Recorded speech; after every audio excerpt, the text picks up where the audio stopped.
Well, good evening, IFL Nation, and welcome back.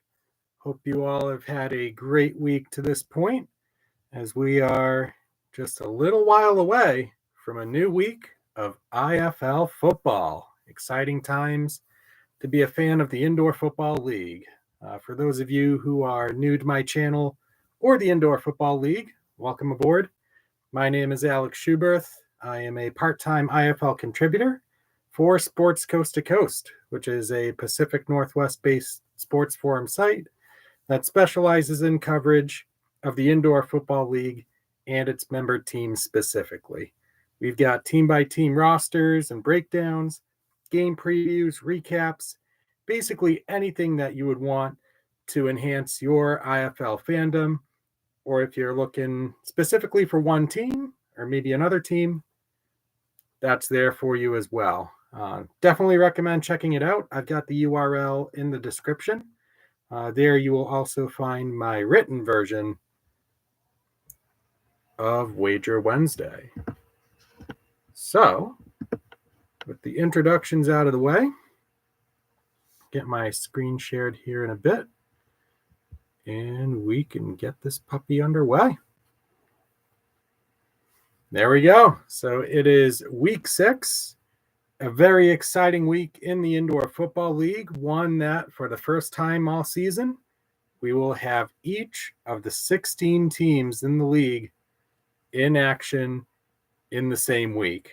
Everybody has played at least 3 times, so we're starting to get a clear picture of who's who and what's what in the Indoor Football League. Some early surprises, disappointments, everything in between. It should make for some pretty exciting football in these next few weeks. So before we dive headfirst into week 6, we'll take a quick minute and recap week 5, which, unlike week 4, actually had some winners. We got off to a nice 3-1 start through the early Sunday evening game, but then the 6 o'clock Pacific time starts, 6 o'clock Eastern time starts, kind of threw a wrench into the overall result here. So we'll go over that in a little bit, along with some year-to-date season trends. We'll update kind of a general outlook on the spreads, over-unders, and money lines. And we'll drill down to some notable team-by-team results too, and see if anything within there can help us guide our picks moving forward. So like I said, we've got all 16 teams in action this week. We have a game tomorrow, Thursday night, 7:30 Eastern, along with a Friday game and 6 Saturday games ranging from 7:05 Eastern to 9:05 Eastern kickoffs. So it's going to be another one of those situations where games overlap. So if you're a fan of the league in general, maybe you don't have exactly a rooting interest in several of the teams in play, kind of forces you to get creative with how to keep an eye on everything all at once. So that's always a fun little aside. We don't have a 3-leg parlay win yet, which is weird despite us winning more legs than losing. We've had 3 out of 4 have 1 bad leg. The other one had 2 bad legs. So maybe this is the week where we get it done for the very first time. We'll see what happens. And as always, we'll wrap things up with a look at the futures forecast to see how teams have kind of stacked up compared to where they were in the beginning of the season. So there is a quick synopsis of our week 5 results. Iowa, Massachusetts. We showed no fear here. We went with the better team, laying the 2 touchdowns. And sure enough, they held Iowa basically completely in check, to the tune where the Barnstormers had no other choice but to bench DJ Peterson in favor of rookie quarterback Kyle King, who, give him credit, he did pretty decent considering the situation that he was thrown in. But in the end, it just wasn't enough to stop Massachusetts, even with backup quarterback Connor Dagenhart getting the final minute of mop-up duty. Pirates winning that one wire to wire. It was a 54-29 showing to get us started with the week. San Antonio, Vegas. We tried to play the historical results here. We went under 102.5, and this one was a little bit heartbreaking because amidst all of the early scoring, we had 36 first quarter points and 59 first half points in total. This bet could have actually won. Vegas got a big stop on San Antonio with a few minutes left when the score was 57-44 for 101 total points. And then all of a sudden, one third down breakdown in coverage absolutely cooked us. Vegas could have gotten the first down and run out the clock, but they went deep to a wide open Caleb Hawley touchdown pass from Jerome Johnson. And of course, they get the extra point. They get a deuce to boot. 66-44, Vegas dominating the San Antonio Gunslingers, who are still in search of that first win in the Indoor Football League, and Vegas a perfect 3-0 to start. Frisco hosting Quad City in the lone Saturday game, another one in which we backed a home favorite at a pretty high number. And this one was dicey. It was late in the game. Quad City was within 10, and then with 6 seconds left on a 4th and inches, TJ Edwards gets the job done. The nail in the coffin touchdown run from 1 yard out gives the Fighters the win 54-37. That score also cashed the over for anybody who had that wager. But the 17-point margin of victory, good enough to see this through to the cashier. The early Sunday game, Tulsa against Sioux Falls, and the Oilers definitely came around on the offensive side of the ball. They were finishing drives that they were otherwise having trouble with in their first couple games of the season, and they ended up hanging 56 on the road against a Sioux Falls team that basically had no other choice but to chase the game. 56-40 gave us a grand total of 96 points, a win for us, and a win for the Oilers to bring them above 500 for the first time in franchise history. So congratulations to Oilers faithful on that accomplishment. And for Sioux Falls, they need to find some desperation sitting at 0-3. Those are the reigning Eastern Conference champions, by the way. We had a pair of 6 o'clock starts, Bay Area taking on Tucson. We went with the over on this one, 95.5. We put our trust in two elite offenses, backed by Daquan Neal of the Panthers and Malik Mitchell of the Tucson Sugar Skulls. And this game is the quintessential example of the danger that overbettors sometimes face. The second quarter saw absolutely no scoring whatsoever. And anytime where something like that happens, where you get into an elongated scoring drought, it really makes things tough to all of a sudden find rapid scoring just to get yourself back to having a chance to do it. So Bay Area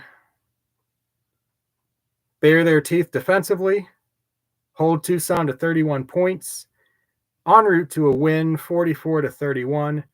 Bay Area continues to stay undefeated. They've won 8 in a row now, dating back to last season, which obviously culminated in the IFL championship. And lastly, San Diego and Arizona. Strike Force were dealt a bit of a blow here with Nate Davis exiting the game early with what was reported to be a rib injury. And that threw Rudy Johnson in. And forgive me for saying this, but I think that was actually a blessing in disguise because Arizona clearly game planned for a pass-heavy attack to the point where once Rudy Johnson went in, that ground game did anything that they wanted to. They put up over 160 rushing yards as a team, including 100 plus rushing yard performance out of Chance Bell. And in this league, when you get your running game going to that nature, you're going to be so tough to stop. And Arizona learned that firsthand. Strike Force with a very impressive win on the road in Glendale, 55-45. Unfortunately, there we took Arizona on the spread, and that was apparently not the play. So looking at our year-to-date results on the bet types, we are even on spreads, still a slight advantage on the over-unders, and we are still looking for some money line magic here. Our only hit there was San Diego at -105 when they played against Duke City in week 2. We've been leaning pretty heavily towards picking favorites over underdogs on the spread, along with picking more overs than unders. And the money line, kind of like what we did last year, we're trying to look for the best value there from an underdog point of view. So I'm not expecting to pick really more than 4 favorites on the money line, if that. Simply because there's just not much value to be had there. Though if the favorites keep going the way that they're going straight up, and there's one that's like a -125, -130, I might have to entertain that. Because clearly there is money to be had over a long enough sample size with favorites. Now at the bottom there, you can see our parlay result. Sioux Falls was the leg that cooked us this time around, with Tulsa playing what I put in the written version, their best 60-minute effort as a franchise. And it's really not even close. You could maybe argue the season finale against Tulsa last year, or against Quad City rather, but that was kind of like end of the season, not very high stakes, at least for Tulsa. So in any event, our parlay loses for the 4th week in a row. Again, we're going to try to find a way to win one of those here in the next week or 2. That's my goal. And we can see kind of the week-by-week results by the money. Obviously, that week 4, I'm hoping turns out to be a significant outlier, where most of our weeks are probably going to be hovering around the 500 mark, if not better.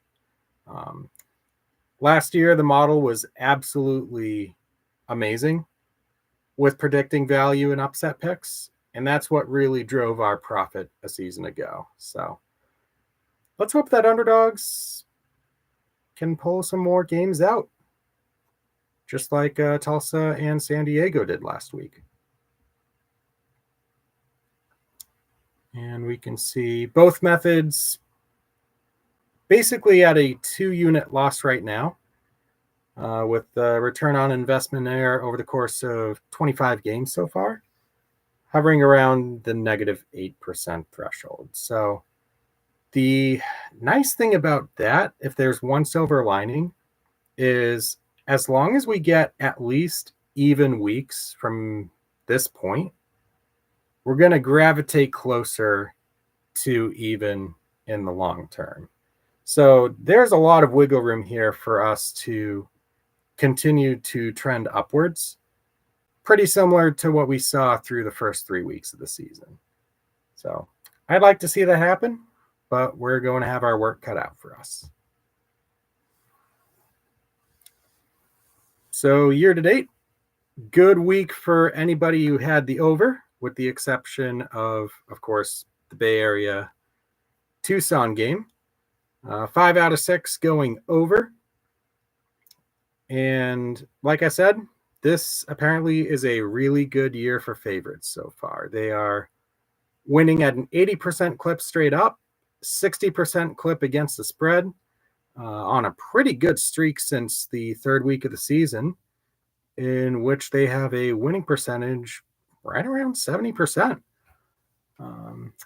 Road teams 14-11 against the spread. Again, they're continuing to kind of turn the tables on last year's trend, which saw road teams only win about 35% of those games against the spread. From a team-by-team point of view, we have 4 teams that are undefeated against the spread. Those are Green Bay, San Diego, Bay Area, and Tulsa. Those 4 teams have a combined straight-up record of 10-2.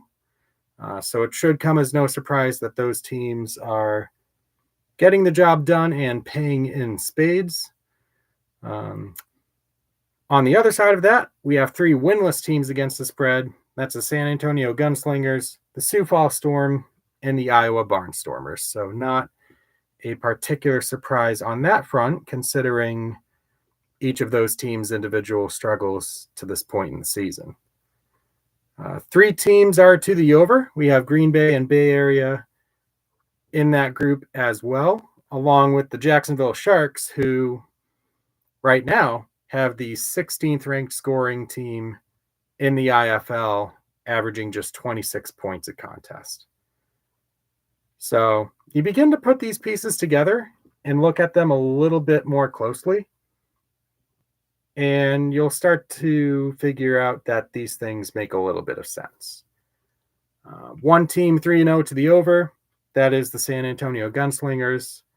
If you're a team that's giving up 60 points a game and you're averaging 50 points a game, that's a pretty good formula for the over, if I had to say so myself. So some pretty interesting trends there, both from a general and team-by-team outlook. And we'll see how long these teams can keep these streaks up.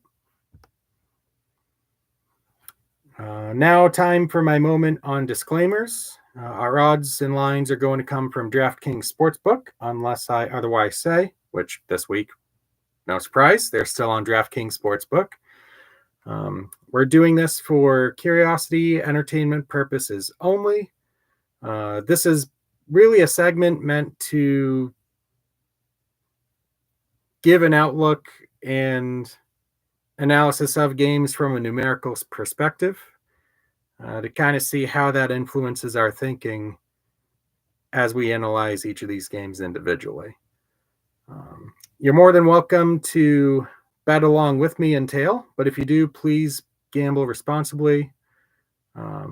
Set limits, practice safe habits. If your loved one is having trouble with problem gambling, definitely recommend consulting any of the numerous resources out there on the subject. Haveagameplan.org is a good one. I know I've referred to that one a lot, but this is a mercurial topic, and I want to give it the respect that it deserves. So it's more fun when it's for fun, as DraftKings says. And now it is time for game-by-game picks. Look at that 8-game slate in all its glory and splendor. It is absolutely amazing. All right. First game is tomorrow night. It is Thursday Night Football, IFL edition. 7:30 Eastern time start. That is 6:30 for you East Coasters and 4:30 for the Pacifics out there. 5:30 for any Mountain Time viewers. Tucson going to San Antonio. Gunslingers are getting 4 and the hook at home. Over-under is set at 104.5. Again, our highest total of the season so far. Tucson's minus 180 money line.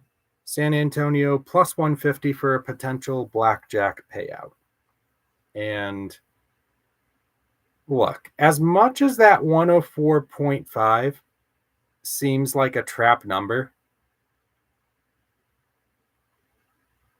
I really don't think that it is. Because even in San Antonio's last game against Vegas, that went over 110, that scored 110 and went over the 102.5 mark that was set. there weren't particularly that many possessions in the game. Vegas only had 9 possessions and still managed to score 66 points. And San Antonio, had they been a little bit more efficient on the offensive side of things, probably could have vaulted this thing into the 120s with a total of, I think it was 18, 19 possessions, where a typical IFL game has 22.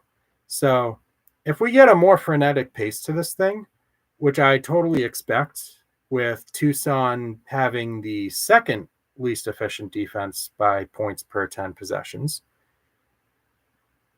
there is a significant amount of confidence to be had in this over bet, even as high as this is. And I know Tucson is working off a short week. They're dealing with travel and really just 3 full days of rest for that matter. But San Antonio is in a bit of a rut right now. On top of the 3-game losing streak to start this season, they also lost their last 4 games prior to that in the 2023 NAL season. So I don't really see enough value on the money line for either team on this occasion. But how can we go against the over involving any San Antonio game right now? Every game has had at least 103 points. And counted to that point, San Antonio's defense, it's going to get better, guys. I know that's not a high bar to set, but they're not going to give out touchdowns on every single drive. But we don't need them to give up touchdowns every single drive.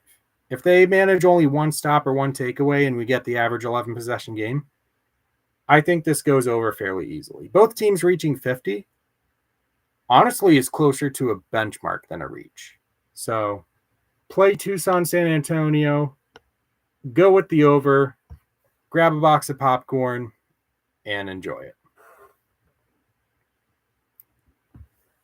You've got one game on Friday, 7 o'clock Eastern kickoff. Sioux Falls traveling to Green Bay for what should be a challenging game for both squads. Green Bay's laying the full touchdown at home. The over-under has been set to 81.5. Sioux Falls is paying plus 215 money line and Green Bay minus 265 money line. And you have to think with how impressive that a bunch of other teams in the Eastern Conference have been, with Frisco, Massachusetts, and Tulsa all generating headlines. I feel like Green Bay could be that team that has equally as much momentum that perhaps is getting overlooked a little bit. To this point, they have played a very, very tough brand of football, headlined by their defense, really. They're leading the IFL right now in points per game allowed defensively. They held Iowa and Quad City to 24 points each. And for the most part in the season opener, held the Pirates in check before the fourth quarter got away from them. And Sioux Falls right now is a bottom 4 team in points per 10 possessions. So this one could continue to be grueling, right? It could continue to be a struggle for Sioux Falls to put up points. A lot of their offense so far has been the result of catching games. So the under is definitely a fairly reasonable play here, but just in case something weird happens and both offenses find a little bit more life, maybe short fields, big plays could play a role in this. I really like Green Bay on the spread here. My model actually has a 2 touchdown advantage for the Blizzard. So tremendous value in getting them here, laying just the touchdown. Their 2 wins this season have come by 11 and 8.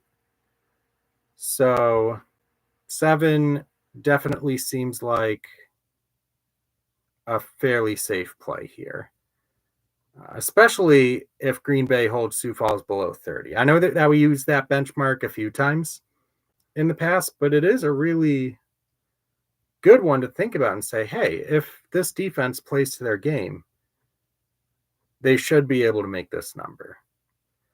So I have a lot of confidence in this one. Green Bay at home advances to 3-1 in convincing fashion. Lay it with Green Bay. Now we go to our 6-game schedule for Saturday. Starting with a 7:05 kick between the Vegas Nighthawks and Jacksonville Sharks. This is a rematch from a few weeks ago. Jacksonville being given 10 in the hook, over under at 83.5. No money line bets are available for this one.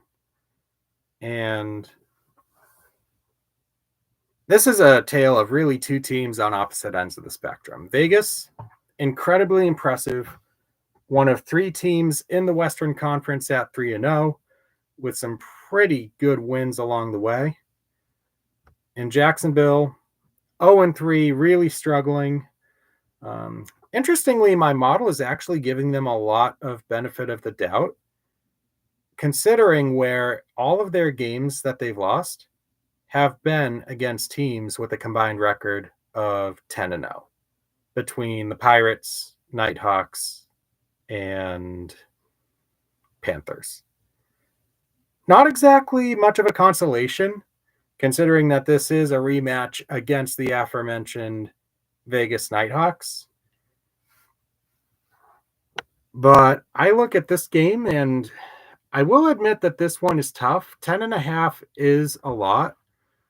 But given where Jacksonville is still trying to find out who they are on the offensive side of the ball, it makes all the sense in the world to lay the 10.5 and go with the Nighthawks on the spread.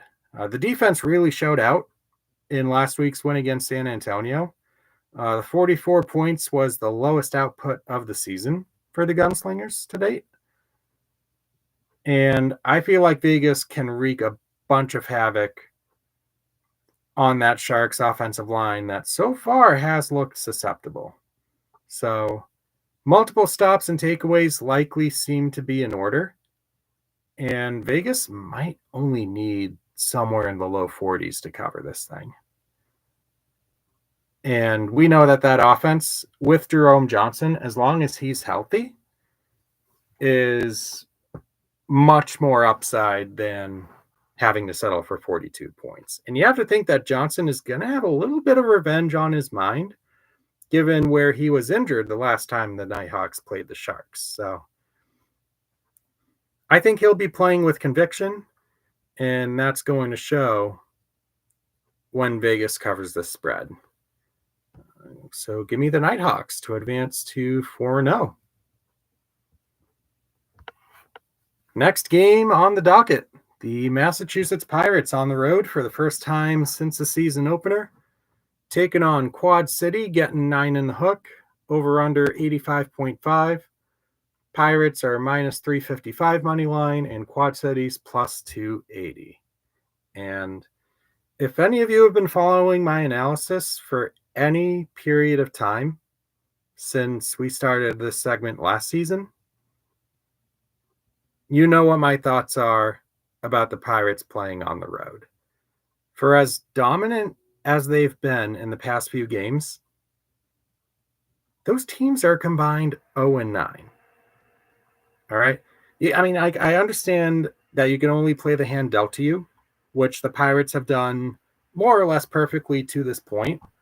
But recent history shows that their game does not travel well outside of the Bay State.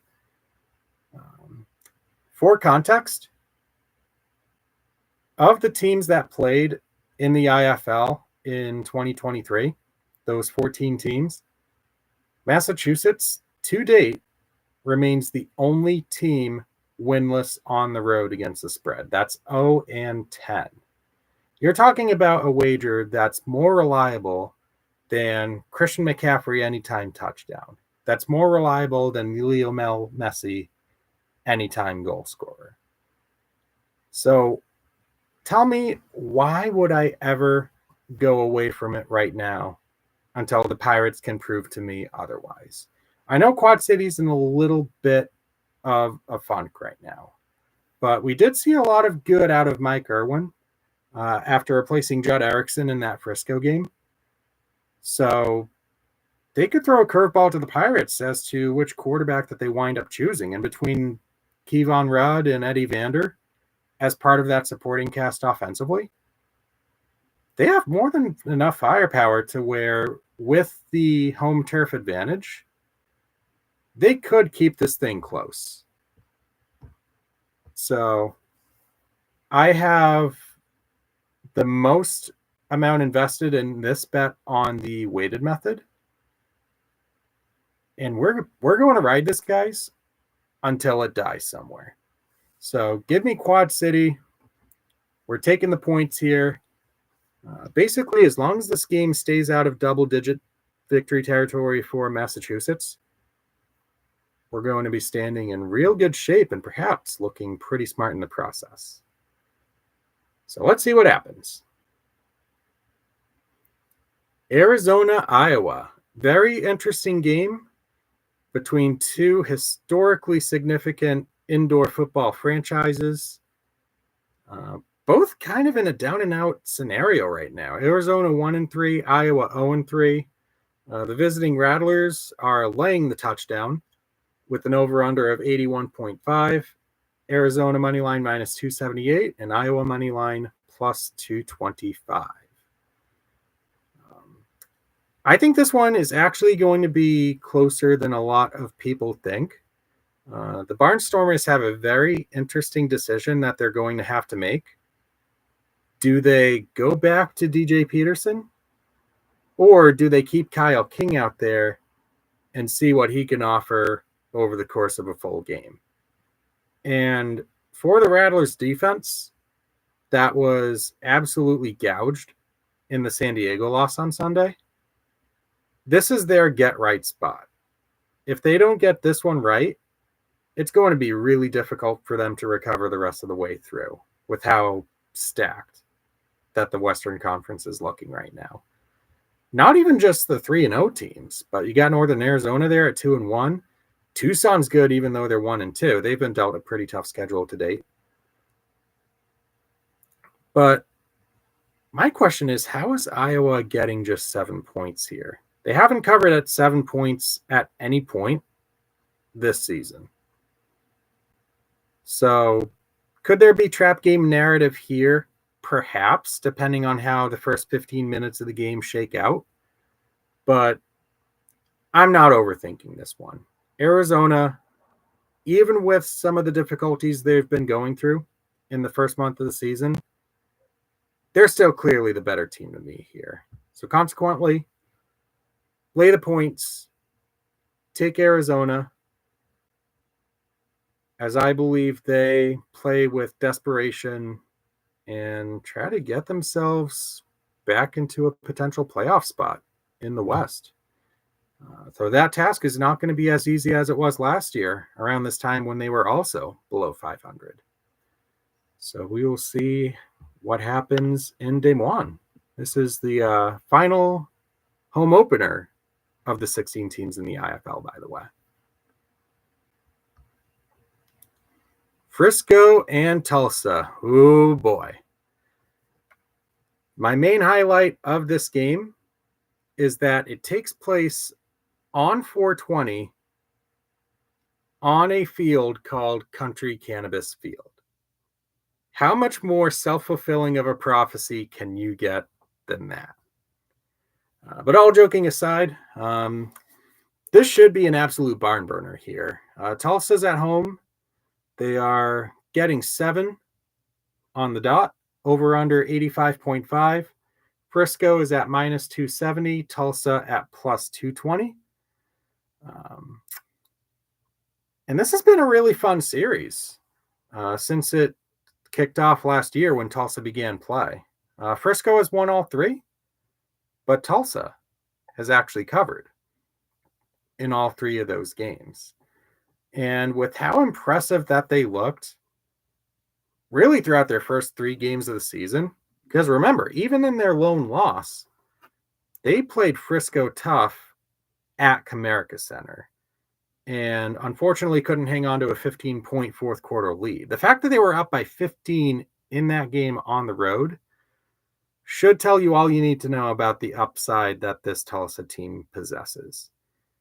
It is officially time to stop sleeping on this second-year franchise, as they have a genuine threat to make some. They are a genuine threat to make some noise.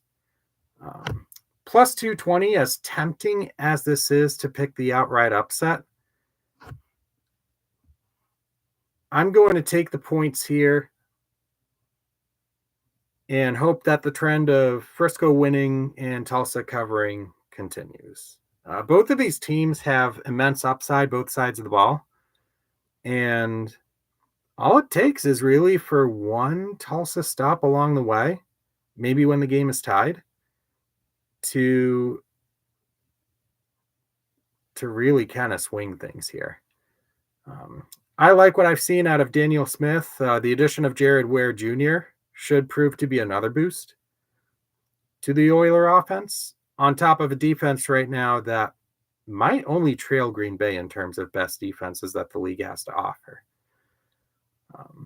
They held TJ Edwards to 25 regulation points in the season opener.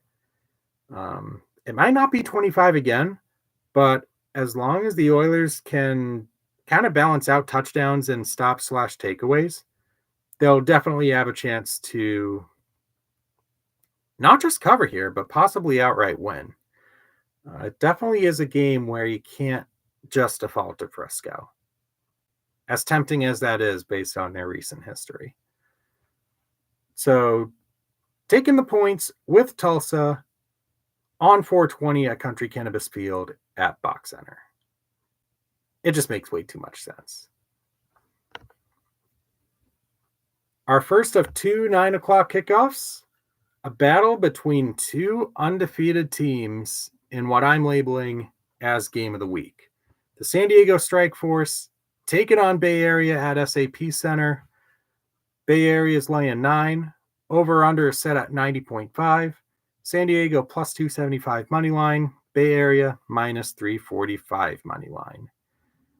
And this is going to be an example of two Titans clashing. It's going to stink to see one of these teams drop to 3-1 on the season. It really is. That said, anytime where you have two teams like this that are riding highs, you're going to bet your bottom dollar that this is going to be a game that probably comes down to the final possession. And this is really the first pick in a while where I'm veering from my model a little bit. We're going bold here with the upset special. I think San Diego can win this game. It remains to be seen what the quarterback situation will look like for San Diego, especially with Nate Davis's rib injury, if that's going to cost him time. But we saw last week, it might not even matter who's at quarterback. San Diego is still capable of putting up points at will. The question is going to be how well the Strike Force defense holds up against a Bay Area offense that has known nothing but crazy efficiency through their first few games. Man, it's going to be such a fun game when that time comes rolling around. It's kind of stinks to have so many games overlapping when you have a game of this caliber on the card. But we're going bold here. Like I said, San Diego, this is plus 275. This might actually stand as our highest payout ratio in the series if San Diego can pull through. But to this point in the season, they're the most profitable team on the money line. So we're going to put that to the test here. And it's going to be as stiff of the test as it's going to get. And finally, the 9:05 game, Duke City at Northern Arizona. The Wranglers off the bye, as are Duke City Gladiators. 10.5 point spread is what Northern Arizona is going to have to cover. The over-under is set at 90.5. No money line bets available for this game. And this is going to be another hard one to pick. My model actually had these exact spread and over-under projections. So really, this one comes down to really speculation and pure instinct. And what my pure instinct says is that both of these offenses can kick it into high gear basically whenever they want. And in the case of Duke City, they've had a lot of turnovers through their first few games. It's part of the reason why they sit as one of the 5 winless teams in the league right now at 0-3. But man, if they get those cleaned up, there's absolutely no reason to think that they can't put up 50 points on a game-to-game basis. And the same goes for Northern Arizona.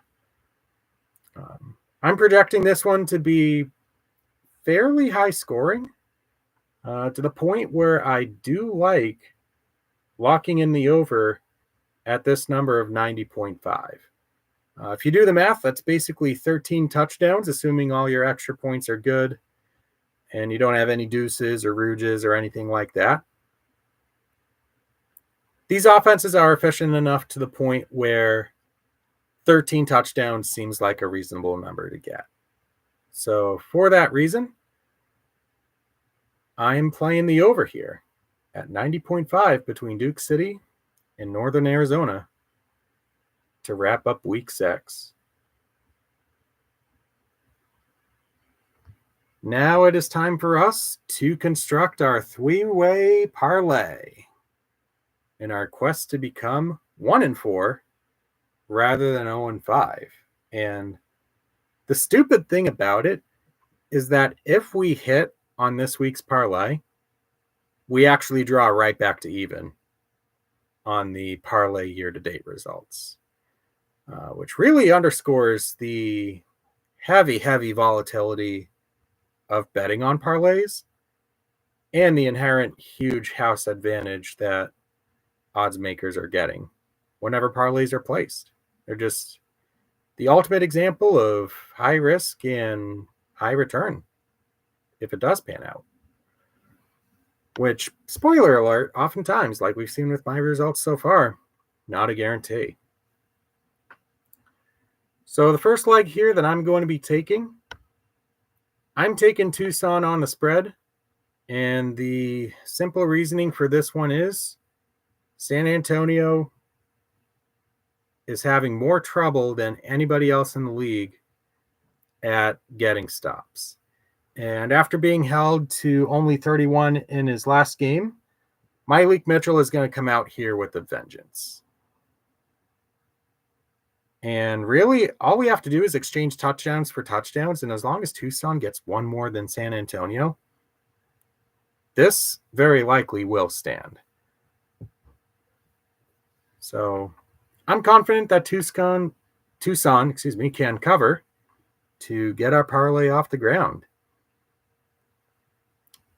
The second leg, and this is kind of my punt play for this thing. We had Vegas money line as the punt play last week. We're going to take Green Bay on the money line as that see it through leg on day 2. Again, I'm expecting a convincing Green Bay win here. They give Sioux Falls fits. And if all goes well, the Blizzards stay true to form and give this thing a shot to cash entering day 3, which my pick on the Saturday games involves the Frisco-Tulsa game going under 85.5. The last game that these two teams played, it didn't even get to 60, and we had overtime in that game. I'm not expecting too much of a departure from that game script. It's obviously not going to be that low scoring, I don't think. It would be terrific if it was for the purposes of this bet. But I think 85.5 is a safe enough number to where these two teams will combine to be lower. Because let's be honest, if Tulsa wants a chance to win this game, the defense is going to have to be at the sharp form that it's been all season long. So that is my three-way parlay. If we take $10 and put it on that, we're looking at a potential payout of $50 and a handful of pennies. $50.19 potential payout there. So we'll have to see if this one is the one that we do get. Excited to see how it does. Now for a look to wrap up tonight at the futures. And as you see, we have a new favorite at the top of the list. Bay Area out there with a 3-1 payout. They started the year, I want to say plus 650, plus 750, somewhere around there. And now we're starting to see kind of how these odds are taking shape. Vegas and Strikeforce now occupy top 5 spots, where they both started out the season in the bottom 5. Jacksonville and San Antonio both were in the top 8. They now sit in the bottom 4. And most of the middle of the pack right there, kind of shuffling around more or less the same as they've been since the start of the season. I will say Arizona plus 700. They're still giving Arizona the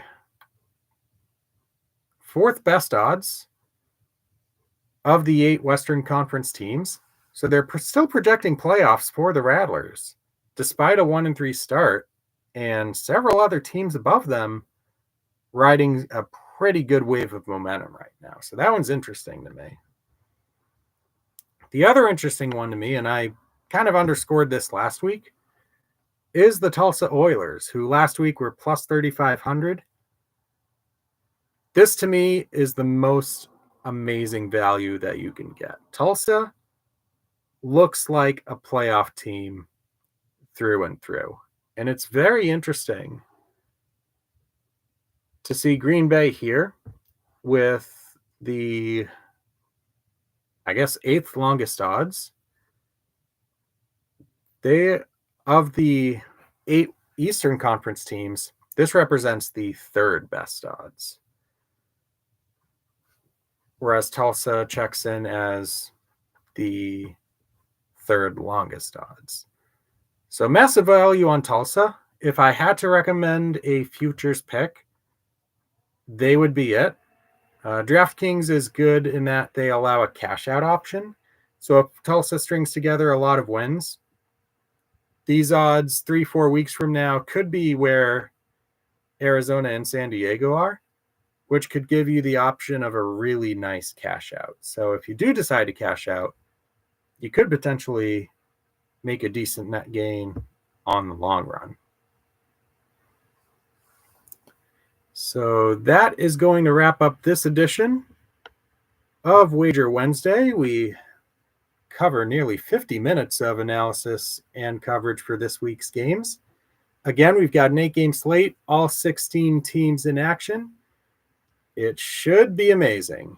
So with that, I thank you for taking some time out of your night and showing some interest in this week's IFL Outlook. So thanks again for tuning in, and I will see you next week at the cashier. Enjoy your night, everyone.